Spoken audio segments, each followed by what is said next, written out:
Fidel Castro ayudó al M-19. En Cuba se entrenaron tropas del M-19. Sabíamos bien claro que en un momento u otro iba a devolverles el favor.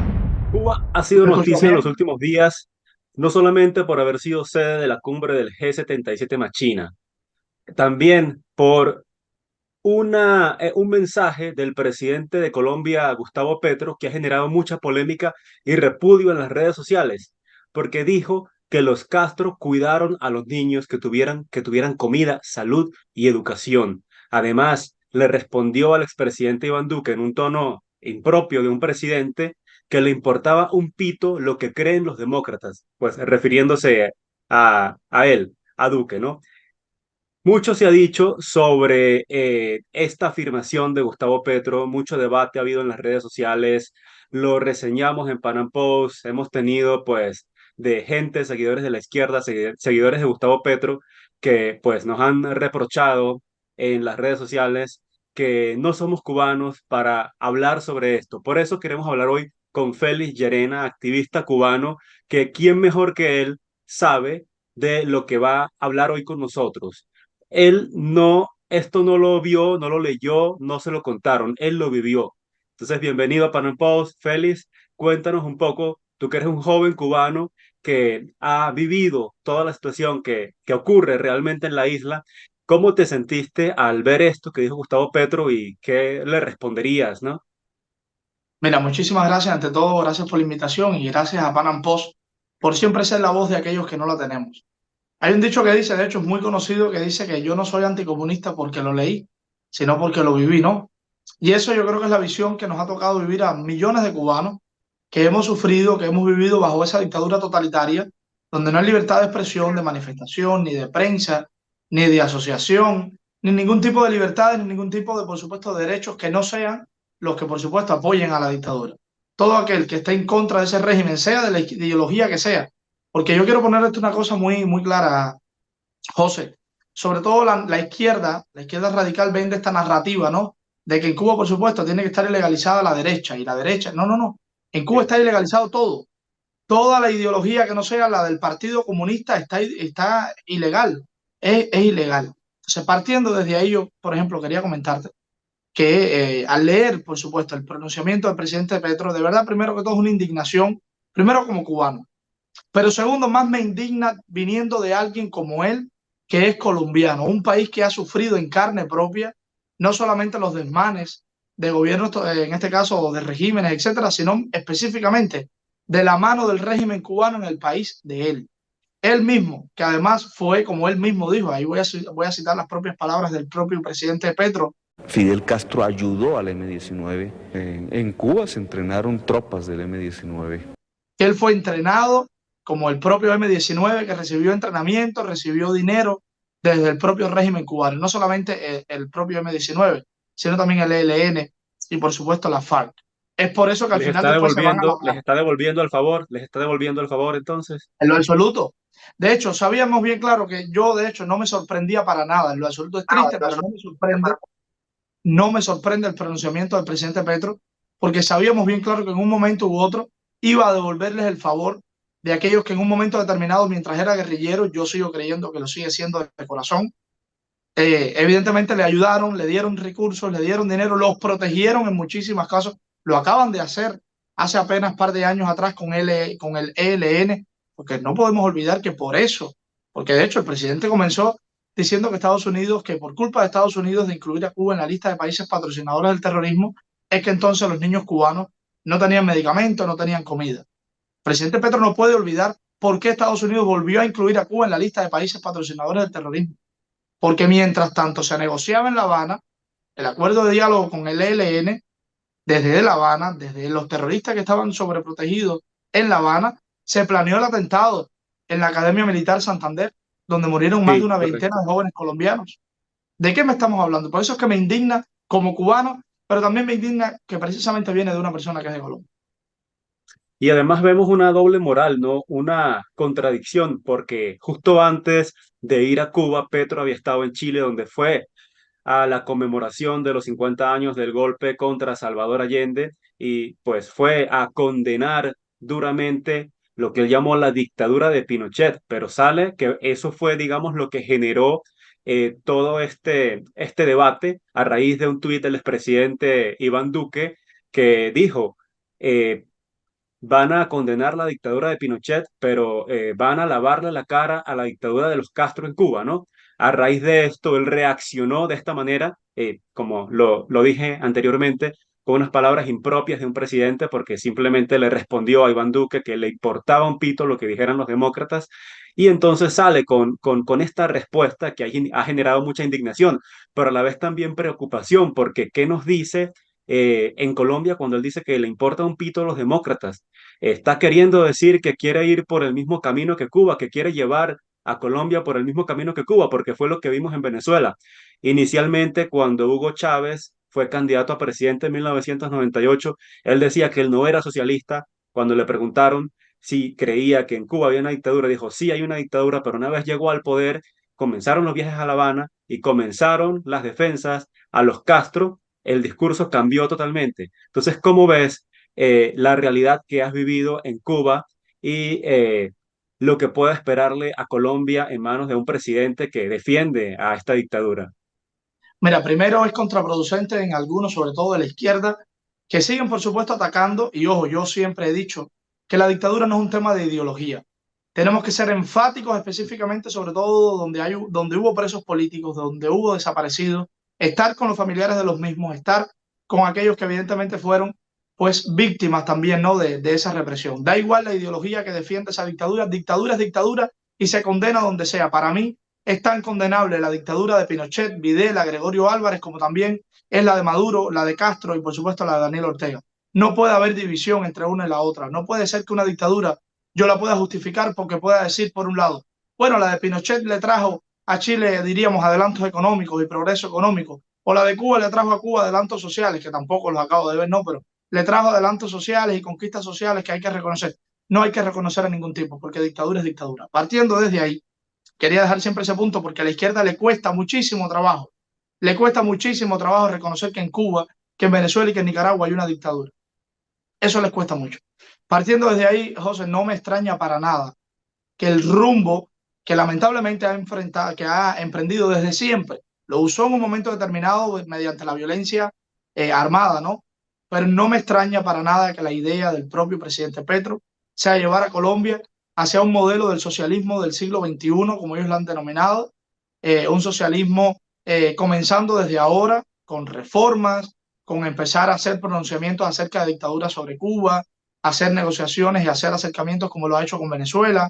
En un momento determinado yo estoy convencido de esto, aunque hoy no es la situación, pero yo estoy seguro que en un momento determinado va a haber un encontronazo con la política exterior de Estados Unidos. Lo estoy clarísimo, no sé si en esta administración, pero si el presidente Petro sigue por la vía en la que va y evidentemente él logra enrumbar, ¿no? a Colombia hacia el socialismo del siglo XXI, a repetir una Venezuela, a repetir una Bolivia, a repetir en un momento determinado Nicaragua, aunque ya después se acabó, ¿no? el socialismo del siglo XXI para Nicaragua y se instauró como ellos siempre habían querido, el marxismo, o sea, totalmente como en Cuba. No me extrañaría que ese sea el rumbo por el cual el presidente colombiano quiera llevar a su país. Afortunadamente, confío mucho en la sociedad civil de Colombia, en la sociedad organizada de Colombia, en la prensa colombiana, que hoy mismo está haciendo un papel increíble. Me preocupa realmente que el presidente pueda, por ejemplo, mañana venir con una ley de medios, pueda venir, porque es el mismo guión, o sea, es el mismo guión que hemos visto en Ecuador en un momento determinado bajo Correa, es el mismo guión que vimos en Venezuela a los inicios, a los principios, ¿no? del propio gobierno de Hugo ¿Sabes? Chávez, pueda llegar, no sé, no descartaría que pueda llegar una reforma constitucional en Colombia, una propia, evidentemente, plebiscito o inclusive hasta una constituyente, no me extraña, porque es el mismo guión que reciben todos desde La Habana. Cuando en el año 92 fundaron el Foro de Sao Paulo, los objetivos fueron muy claros. Había que enfrentar la nueva realidad, ya las guerrillas no funcionaban, ya no había dinero para mantener una guerra de guerrilla o en este caso de grupos paramilitares, pues por lo tanto la vía fue vamos a destruir la democracia utilizando la democracia. Y eso fue lo que hicieron en Venezuela, eso fue lo que volvieron a hacer los sandinistas en Nicaragua, eso fue lo que intentó por hacer por muchísimo tiempo Evo Morales en Bolivia, Rafael Correa evidentemente también en Ecuador, y así sucesivamente. Es más trabajoso para ellos, pero el objetivo fundamental es destruir la democracia e instaurar una dictadura en el país. Sí, tal vez en Venezuela fue mucho más rápido porque desde los inicios Chávez dijo hacia dónde iba. Su propuesta inicial fue la Asamblea Nacional Constituyente y llegó inmediatamente a poner en práctica lo que fue su promesa de campaña, porque pues así lo fue, quienes votaron por él votaron por eso. En el caso de Petro, pudiéramos estar hablando que el escenario político es un poco más complejo, no tiene mayorías en La el sociedad Congreso también es o no han, diferente. sí, o no han sido mayorías totalmente leales, han sido acuerdos por conveniencia de algunos partidos, ¿no? Sin embargo, pues hay que tomar en cuenta lo que te comentaba hace poco, ¿no? Como el mismo Chávez decía que no era socialista, decía que Cuba sí era una dictadura y no pasó mucho tiempo para que cambiara de opinión. Durante la campaña, Petro negó que quisiera hacer una Asamblea Nacional Constituyente en Colombia, pero gente de su partido, como una de sus principales aliadas, la senadora Piedad Córdoba, ya lo ha soltado en varias oportunidades, ¿no? Entonces, podemos hablar que no sería nuevo, ¿no? No sería nuevo si cambiara de opinión y en algún momento dado viéramos un giro en su gobierno, ¿no? ¿Crees que esto es posible en Colombia, como ocurrió en Venezuela y como ha ocurrido en Cuba, Nicaragua? Mira, partiendo de que la sociedad colombiana es un poco diferente quizás a la Sí, sociedad en aquel momento del año 98 de Venezuela, pero no podemos olvidar que esta sociedad viene también de en un momento determinado, mala gestión, sobre todo específicamente después de la reforma tributaria, la respuesta que le da a la respuesta de la propia ciudadanía, ¿no? No fue la mejor del presidente Iván Duque, pues por lo tanto quedó de una forma u otra ese resentimiento por un lado, quedó también después del estallido social, después de las protestas, pues quedó quizás cierto fervor que evidentemente estas personas, los terroristas de siempre, los narcotraficantes de siempre y por supuesto los guerrilleros de siempre, como Piedad Córdoba y todos los que hemos mencionado acá, pues estoy seguro que van a aprovechar en un momento determinado. Quizás no lleguemos en un momento en los próximos meses, quizás no a una reforma constitucional, pero de poderse ir o de agravarse, por ejemplo, las contradicciones que puedan existir en la sociedad colombiana, estoy convencido de que una asamblea constituyente, de que una reforma a la constitución, quizás ni siquiera constituyente, puede ser una reforma parcial, una reelección indefinida, una ley de medios, etcétera, etcétera, etcétera, cosas que van a ir lacerando la democracia colombiana para que llegado el momento en el que, por ejemplo, el presidente Petro se vea, quizás no con la mayoría necesaria, pero sí con la estabilidad política y militar necesaria, pues sencillamente diga, pues vamos a avanzar ahora, ¿no? Hacia lo que yo siempre luché, en este caso de él, ¿no?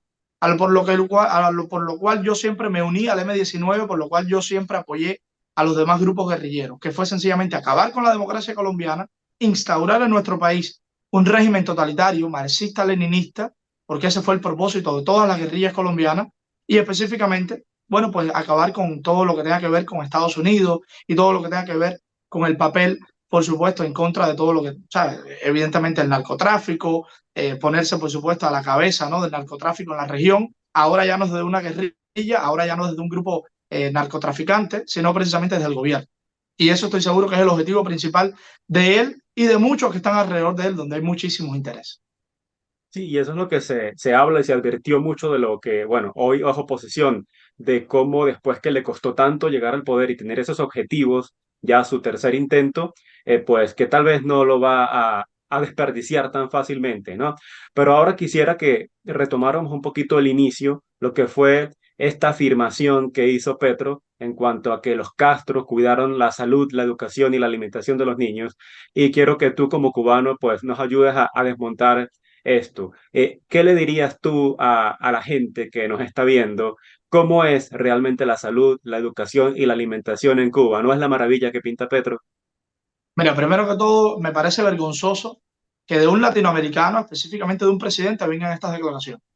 Porque si no es cubano y si tanto le interesan los niños cubanos, pues en vez de estar hablando, por ejemplo, de bloqueo o de estar culpando a los Estados Unidos precisamente de lo que están viviendo los niños cubanos, de lo cual te voy a comentar ahora, no de lo que están viviendo los niños, no de lo que le hablan o dicen de los cubanos, sino de lo que yo viví, como cubano que nací y me crié en Cuba. Exacto, claro.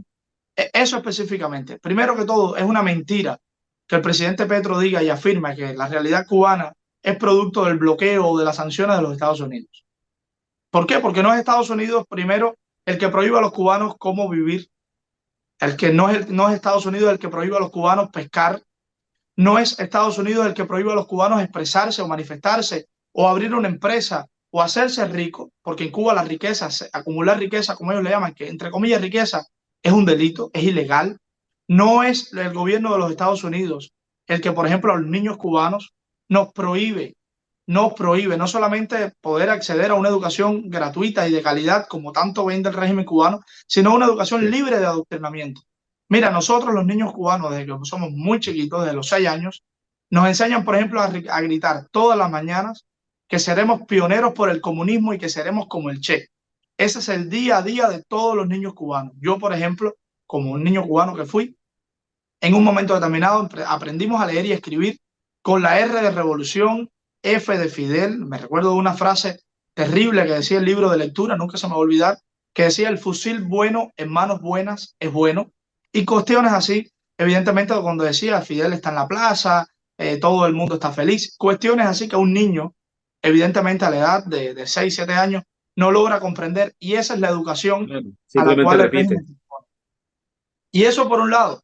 Si vamos a hablar del tema de alimentación, mire, en Cuba, donde comer algo, no alimentarse, comer algo, ya de por sí es un privilegio. No te puedo recordar, o sea, no te puedo decir las veces que yo y millones de niños cubanos nos hemos ido a la escuela sin desayunar, con quizás un pedazo de algo en la boca, pero lo que conseguimos, un poco de agua con azúcar, y ese fue nuestro desayuno, porque no hay leche, porque no hay ningún tipo de alimento para poder llevarnos a comer. O sea, te estoy hablando específico del desayuno. Ni siquiera voy a hablar del almuerzo o de la cena. Esa es la realidad que viven los niños cubanos, como vive toda la población cubana. Porque es un régimen que te impone lo que te vende para comer. Es un régimen que te dice lo que puedes comer, lo que no puedes comer. Por ejemplo, en Cuba, si usted mata a una vaca, usted va a ir preso. Así sea la vaca de usted va preso porque es ilegal, porque no puedes comer carne de res, no puedes matar una vaca porque no es tuya, la vaca es del Estado, y así mismo te lo dicen. No puedes ir, un ejemplo, y comprar y pescar langosta porque no la puedes comer, no puedes comer camarón porque es ilegal. Esa es la realidad cubana que mucha gente no conoce, y por supuesto a Petro y a mucha gente de la izquierda trasnochada que sigue creyendo en la falacia y en el cuento de la Revolución Cubana, que no acabo de encontrarle lo místico, o no acabo de encontrarle la parte romántica, porque en ningún momento lo ha habido. Bueno, pues esa gente sencillamente lo que vende, por supuesto, es la educación y la salud gratuita. ¿Por qué no hablan, por ejemplo, de que en Cuba hoy los hospitales están sin corriente, muchísimos de ellos, pero además de eso están sin insumos? Están, por ejemplo, que muchísima gente cuando tiene que ir a un hospital tiene que llevarse desde un ventilador, un cubo para poder bañarse, tiene que llevar un jabón, tiene que llevar una jeringuilla, así como tiene que llevar hasta los sueros, porque en Cuba no hay ningún tipo de insumo médico. Y eso no es por culpa del bloqueo de los Estados Unidos, porque, por ejemplo, en las clínicas privadas que tiene el régimen para los extranjeros o para sus altos dirigentes, ahí hay de todo. Allá hay ambulancias full equipadas, ahí hay equipamiento de cualquier tipo de última generación, pero para la población, para el pueblo cubano, pues lo que hay es eso. Es hambre, miseria, represión. En este momento tenemos más de 1.045 personas encerradas por motivos políticos, porque sencillamente no están de acuerdo con el sistema y lo han manifestado o en redes, porque hay gente que está presa en Cuba por poner un post en Facebook. Y esa es la realidad que la izquierda cómplice que encabeza hoy Gustavo Petro acá en la región no quiere reconocer. Entonces, si tanto se preocupa por los niños cubanos, si tanto se preocupa por el pueblo cubano, ¿por qué no le habla tantas veces que ha venido a La Habana, tantas veces que él o Francia Márquez han viajado a Cuba? ¿Por qué nunca se le han dicho al régimen cubano, por qué no te abres a la democracia? ¿Por qué, si tanto le interesa al pueblo cubano, por qué no quiere para el pueblo cubano la democracia que tiene hoy Colombia? La democracia que lo llevó a él, un guerrillero, un ex terrorista, entre comillas ex, al poder político. ¿Por qué él no quiere eso para el pueblo cubano? Porque entonces no le interesa el pueblo cubano. Y es que el relato que se ha querido imponer es que en Colombia hay una dictadura peor que en Cuba. Siempre, Desde mira, todo punto de vista, siempre ellos van a jugar con eso. Siempre van a llegar con mentiras, porque lo único que han hecho y lo único que saben hacer es mentir. Mentir, manipular, vender, por supuesto, el falso romanticismo de aquella revolución cubana. Por eso es que Cuba es para ellos el símbolo. Por eso es que quizás puedan criticar a Nicaragua, pero no critican a Cuba. Quizás puedan sí. decir, bueno, Venezuela no está tan mal, pero jamás van a hablar algo de Cuba. Porque precisamente para la izquierda trasnochada de este hemisferio, es la Cuba, la que, por ejemplo, fue para Europa del Este, la Unión Soviética. Es lo mismo. es el mismo simbolismo, es el mismo mito que ellos necesitan mantener vivo para poder seguir vendiendo el discurso falso de que el socialismo, de que el comunismo es un sistema que puede funcionar. En ningún país en los que se ha aplicado, en ningún país donde ha llegado el socialismo, el comunismo ha funcionado. No funcionó en Cuba, donde era un país que teníamos la economía 29 del mundo, donde la arruinaron, destruyeron el país y de una noche a la mañana nacionalizaron toda la industria, acabaron con toda la producción nacional, destruyeron a uno de los países mayores productores de azúcar del mundo y hoy estamos produciendo la misma azúcar que hacíamos antes de la revolución industrial, en los años 1860 y tanto. Esa es la realidad donde Venezuela, la máxima reserva de petróleo del mundo, hoy es uno de los países donde no hay gasolina. Es la misma realidad donde la Unión Soviética, en un momento determinado, en los grandes campos que tenía de trigo, en los grandes campos que tenía de cereales, se quedó sin cereal, se quedó con una hambruna terrible que mató a millones de personas y esa es la realidad donde llega el socialismo. Es más, de hecho, me recuerdo la frase que decía Churchill, que si poníamos un socialista en el desierto del Sahara, en poco tiempo se acababa la arena. Y esa es la realidad de un sistema que no funciona, por supuesto, para la ciudadanía, para la gente. Para ellos, evidentemente, funciona muy bien y por eso es que les conviene seguir manteniendo vivo el mito de la Revolución Cubana. Y es muy importante lo que nos estás contando. Debo recordar, hace pocos días hablé aquí también con Agustín Antonetti, un joven argentino que ha hecho un trabajo también a favor de Cuba. Pues no es cubano, pero llama la atención cómo siendo muy joven, tenía 15 años cuando fue a Cuba de vacaciones y al ver la realidad le cambió la vida y se convirtió pues en un activista también a favor de las democracias, ¿no? También conversé acá hace unos meses, un par de meses, con Giovanni Sánchez, que se encuentra en Cuba y pues fue un poco más difícil la comunicación por razones que ya tú conoces, tuvimos que hacerlo vía telefónica.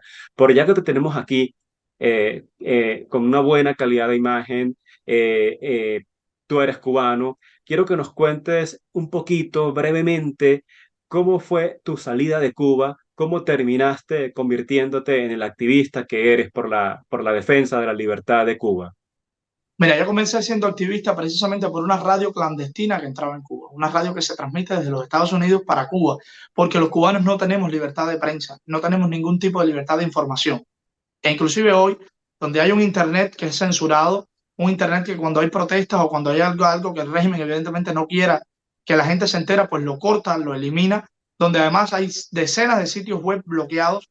Bueno, pues antes de que hubiera ese Internet, en el año 2014, 2015, 2016, que yo era apenas un adolescente, pues yo escuchaba esta radio clandestina en Cuba que evidentemente me abrió los ojos, me demostró la realidad de mi país y por eso que precisamente me convertí después en un fiel defensor de la libertad de información y de prensa. Porque producto de que esa radio evidentemente que llegó a mi vida, como yo siempre he dicho, pues yo me convertí en activista. Así comencé dando mis primeros pasos como fotoreportero, colaborando con esta emisora. Después, evidentemente, entré en la universidad. Ahí logré e intenté hacer lo que en cualquier universidad colombiana o de América Latina es normal, que es un movimiento estudiantil. Pero en Cuba eso es ilegal. En Cuba, excepto la FEU, que es el único movimiento estudiantil permitido, el de la Unión de Jóvenes Comunistas, el del Partido Comunista de Cuba, que es el único permitido en Cuba, pues hacer un movimiento independiente a esa institución no legal y permitida en nuestro país es un delito, es ilegal. A raíz de eso, pues yo fui expulsado de mi universidad, también porque vine a los Estados Unidos, denuncié aquí lo que estábamos viviendo los cubanos allá en nuestro país, regresé a Cuba y en cuanto regresé, pues ya estaba expulsado de mi país, no solamente de la universidad, sino que además me abrieron un juicio, me abrieron además unas condenas que inclusive llevaban hasta 7 o 8 años, según me pedía la fiscalía, y afortunadamente 4 embajadas pues se metieron en mi juicio, lograron acercarse a mi situación y logré salir del país producto de la presión diplomática por un lado y porque el régimen además me lo dijo muy claro. Tienes que irte del país de inmediato o el juicio va a continuar. Así sencillamente fue. O te vas o vas preso. Esa fue la solución que me dio para mí el régimen. Desde el año 2017 estoy desterrado, o sea, fuera de mi país. Que antes de eso, en algún momento llegaste a ser un niño adoctrinado. ¿Crees que en algún momento antes de abrir los ojos, de ver esta realidad, llegaste a creer en todo eso que te hacían repetir en la escuela? Mira, yo soy de la generación afortunadamente que no vio a Fidel Castro. Afortunadamente ya hoy en Cuba hay generaciones que no lo han visto. Ya yo el recuerdo que, por ejemplo, vine a tener de un Fidel Castro era un señor que de vez en cuando ponían una que otra foto en el noticiero, pocas veces que veía el noticiero en mi casa, pero ese es el recuerdo que tiene mi generación. Yo nací en pleno periodo especial, ya no estaba la Unión Soviética, ya no estaba Fidel Castro dando discursos cada 3 o 4 horas, o sea, cada 3 o 4 minutos, que hablaba 6 o 7, 8 horas. Afortunadamente ese no fue mi caso. A mí me tocó mucho más el raulismo, ver a Raúl Castro, ver a un Fidel hablando de plantas y de moringas y de cuestiones así. Pero sí sé que por muchas generaciones, las generaciones de mis padres, las de mis abuelos, a ellos sí les tocó, por supuesto, vivir adoctrinados. Afortunadamente, como te he dicho, mi generación es la generación, por ejemplo, que salió el 11 de julio de 2021 a tumbar el sistema, a acabar con esa dictadura. Es una generación diferente. En Cuba hay una ruptura generacional y el régimen lo sabe. Por eso es que no abandonan el poder los mismos nonagenarios u octogenarios que llevan de ahí desde el 59. Esa es la realidad de nuestro país, donde hay una ruptura generacional, donde hay un régimen que sabe bien claro que con el futuro, con las nuevas generaciones, se le acabó su dictadura, se le acabó su ideología. Llevan 64 años diciendo que el socialismo es superior al capitalismo, que va a traer al país una nueva sociedad, un nuevo progreso, que este año sí va a ser bueno. Ese cuento, diríamos en buen cubano, con nosotros no nos van a vender. A nosotros nos pueden Ahora, venir a hablar de un leninismo o de un marxismo, donde evidentemente hay una sociedad que hay que mejorar y que además va a traer conquistas y que el poder, evidentemente, de la producción tiene que estar en manos del pueblo. Esa propaganda, quizás en los años 60 o 70 está bien, pero nosotros llevan 64 años en el poder y no han logrado ni siquiera adelantar 1 metro o 2 metros de una autopista que la dejaron ahí. Y estoy hablando de una autopista, te pudiera hablar de muchísimas cosas más, donde hay carencias en sí, transporte, donde no hay infraestructura, donde no hay ningún tipo de producción nacional. Cuba importa hoy más del 80% de los alimentos que consume. Un país netamente agrícola, un país tropical, un país que además no tiene pescado, un país que no tiene sal y es una isla. Estamos hablando de una isla de sí, Maracaibo. sí. Ahora, sabemos que no es fácil salir de la dictadura cubana. Sin embargo, he visto que pues eres un joven que tiene mucha esperanza, que tiene mucha fe y me acabas de hablar, de comentar lo que fue el 11 de julio. Quisiera preguntarte dos cosas aquí. ¿Cómo crees, qué crees que hay que hacer en este momento en que pues una realidad distinta a unas décadas atrás para poder terminar de una vez por todas de salir de la dictadura cubana? Y si crees que puede haber otro 11 de julio en Cuba. Mira, el 11 de julio primero marcó un antes y un después. Partiendo desde ahí, te puedo decir que desde el 11 de julio para acá, el movimiento de protestas cívicas en Cuba no ha parado. Se han reportado protestas por apagones, por falta de agua, evidentemente que empiezan reclamando quizás un motivo determinado y después, por supuesto, terminan pidiendo lo que queremos todos los cubanos, que es libertad, que es, por Sí. supuesto, el fin de ese régimen, cambio de sistema, como se ha gritado por muchísimo tiempo en los últimos meses y en los últimos años en Cuba. Esa es la realidad. ¿Qué es lo que te puedo decir? Mira, lamentablemente, los cubanos no hemos tenido la solidaridad que tuvieron los chilenos bajo su dictadura. Ese es el gran, ¿sabes? El gran problema que tenemos hoy los cubanos. Si los cubanos hubieran tenido, quizás, o si yo voy a hablar, de hecho, voy a hacer un tanto que se ha hablado, ¿no? De entre Pinochet y Castro, ¿no?